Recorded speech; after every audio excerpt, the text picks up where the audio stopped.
Вот, Расих Лейсен, сіз не үшін Американы тұрмыш үшін сөйлерге болдыңыз? Бірінші сұрау шул бірші. Бірінші сұрауға шындай жауап. Америкада яқшы іш тақдим еттілер, экзамендерді бергеч, интервьюларны ұзып, нәмінді ординатураға мүмкінлік болды кірген. Шоңға ординатураға башта медицина бойынша оқып, нәмінді шул мақсатан келдім. Мен енді Расих артынан кеттім Америкаға. Не үшін мен Американы башқа иллеріне қарамадым, яйсе Татарстанда қалу тілегі болмады ма не бірді? Татарстанға қайтарға тілегі бар. Баштан қарасаң, инглиз тілін білейдім, башқа тілеріні, рустан, татар тілін, башқа тілеріні білген жоқ. Шоға кері инглиз тілі білен Англияға бары бола, Америкаға, Новый Зеландия, Австралия.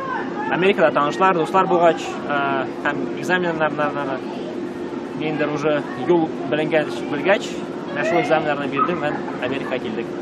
Менә син данлыклы Йель университетында оқыдың, анда жеңіл булдымы оқырга?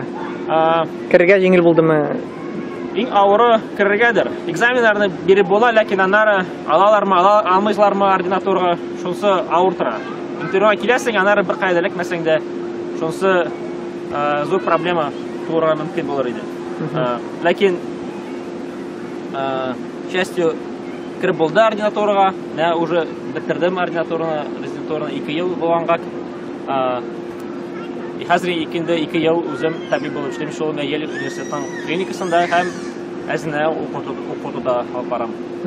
Лейсен, сен көшініп кету ауыр болдымы? Сен Қозғанда қалдырып кету, сен ириннен көткән идеме мұны баштан ук? Көшініп кету ауыр болмады. Чөнки безнең Коннектикутта, Нью-Хевен шәһәрендә кая без яшибез. Бик күп дуслар Казаннан бар. Шуңа күрә алар бик ярдәм иттеләр, бик ялы итеп безне каршы алдылар. Шуңа күрә безнең дусларыбызга монда Америкада бик нык рәхмәт. Үзең ничек кабул иттең бу күченүне? Син теләдеңме моны? Калырга теләдеңме яисә? Бик теләдем. Американы бик карасы килде, төрле штатларны, яңа культураны, яшь кеше дөньяны карасы килә бит, яшь кешенең. Шуңа күрә бик карасы килде, Американы бик барасы килде. Менә гомумән икегезгә сорау, тормыш Россиядә һәм Америкада нинди аермалар бар, нинди плюслары һәм минуслары дигәндәй? Америкада аның җиңелрәк бытыдыр. Быт чиратлар юк, бер нәрсә автоматизировано, юллар яхшы, шунысы җиңелрәк. Ләкин аермасы, дуслар да бар, ләкин туганнар белән аралашырга Казанга йөрибезме елына 2 мәртәбә. Дуслар булса, туганнар, әти-әни барбыр Казанда, шулар шуны сагындыра. Безнең өчен бик зур минус әти-әниләр, бөтен туганнар, бөтен кеше безнең Казанда. Шуңа күрә без бик сагынабыз. Казанга елга 2 мәртәбә кайтабыз.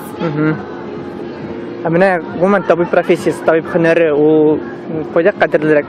Россиядә табиб һөнәренең кадри юк диләр. Монда ул кадерлеме? Яхшы беленгән врач булсаң, Россиядә дә, Америкада да кабул итәләр яхшы. Ләкин яхшырак Америкада яхшы зарплата түләр һәм университетка кергән врачка укырга табибка конкурс зур. Шуңа күрә.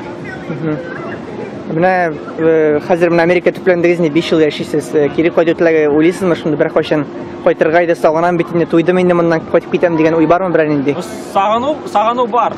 Кайтырга да теләге бар, ләкин кайтыр алдан монда укып тирә кирәк. Булганын белергә, өйрәнергә планнар бар тагын. 2нче елны узки һөнәр аларга онкология буенча шуны укып бетерсәң, аны укырга тагын 3 ел кирәк. Шунардан соң уже планнар бар. Карага нинди мөмкинлек Казанда кайтырга, Татарстанда ниндидер вариантлар карарга кирәк була. Теләк вообще кайтырга бар. Менә сез яшь гаилә, Америкада яшисез, сез менә милли мәдәниятен, теленә ничек сакларга уйлыйсыз? Исән сиңа мөһимдер инде бу сорау. Син ни кеше буларак, ни кеше булачаксың булса? Татарча сөйләшергә, татар китапларын сатып алырга, татар музыкасын, бөтенесен идә тыңларга, татар гаиләләре белән аралашырга. Шуның аркасында телне саклап буладыр дип уйлыйм. Гаиләдән барырга тиештер, үзеңнән барырга тиеш. Кемдер сиңа килеп аны сакламый. Үзең теләк булмаса, башкача булмыйдыр. Сез дә шәһәр балалары, Казан балалары, сезгә җиңелме менә татар телендә сөйләшергә гомумән? Сезнең өчен ул нинди тел? Нәрсә ул сезгә татар теле һәм татар булу нәрсә аңлата сезгә? Татар булу нәрсә ул? Татар теле ул безнең культураның бер частедер уйлыйм. Татарча сөйләшмәсәң син үзеңнең барбы татар буласың, татар рухы сакларга мөмкин, ләкин ниндидер бер кистәген югалтып каласың татар телендә. Ниндидер синең уйлыйсың татар телендә башкача. Аның бит телнең бит логикасы да бар үзенең. Английский сөйләшсәң, английчә уйласаң, бер телдә уйласаң, татар телендә сөйләшсәң уйласаң, башкача уйласаң. Менә татар телсез булмый инде. Син нәрсә уйлыйсың дисәң? Мин Расих бик яхшы сүзләр әйтте, мин шулай уйлыйм.